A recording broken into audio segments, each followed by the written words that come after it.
Good evening and happy Friday. I'm meteorologist Ren Claire with your forecast first. Our cold pattern continuing again here tonight. Our average lows are at 47 degrees, and we're already seeing temperatures across much of central Minnesota in the mid to low 40s here, with sunset having been at 8:26. So that sets us up for another cold night with light and variable winds and clear skies overnight. We do have another frost advisory for eastern portions of the metro, Washington County, Dakota County, Goodhue, St. Croix, and Pierce until 8 in the morning, but still patchy frost outside of this advisory. It's just not as widespread. So lows here overnight are going to be in the mid to upper 30s across most of the metro, which will mean more patchy frost rather, where you're seeing temperatures in the low 30s. Widespread frost is looking likely. As we head into tomorrow, mid to upper 50s for us. We start out with mostly sunny skies.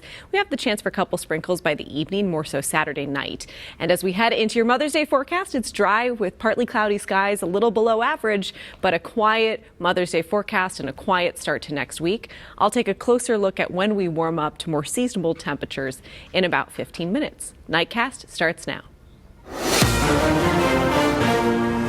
Tonight on Nightcast. We're hearing from one of the people who was just feet away while Floyd was arrested. In the weeks since his testimony, Donald Williams says he's heard from people around the world. We shouldn't have to go through this again.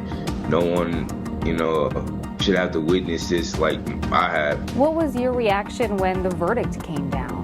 The 4 former Minneapolis police officers tied to the death of George Floyd now face federal criminal charges. Unlike the state charges, they explicitly describe inaction. Lawyers for the family of George Floyd called it an encouraging step in what is already a historic case. As the state eases COVID restrictions, a lot more people are going to be returning to the office. But that could look different as some companies talk about a hybrid work model. I really do think the world has changed. You can work for a company in California from your cabin in Minnesota.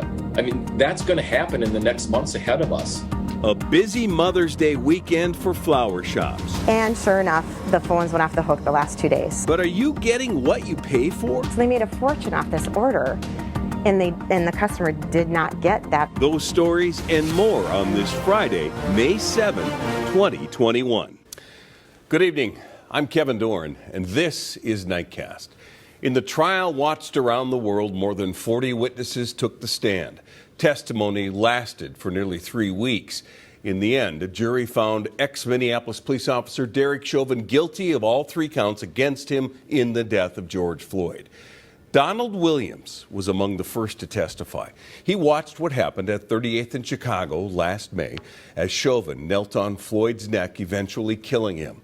In one of his first interviews since the verdict, Williams tells our Callan Gray about being at the scene, speaking in the courtroom, and the change he hopes George Floyd's death will bring. What was your experience like as a witness? It was different, just had to prepare for it like a championship fight. I just focus on just going out there and telling my part. Donald Williams, a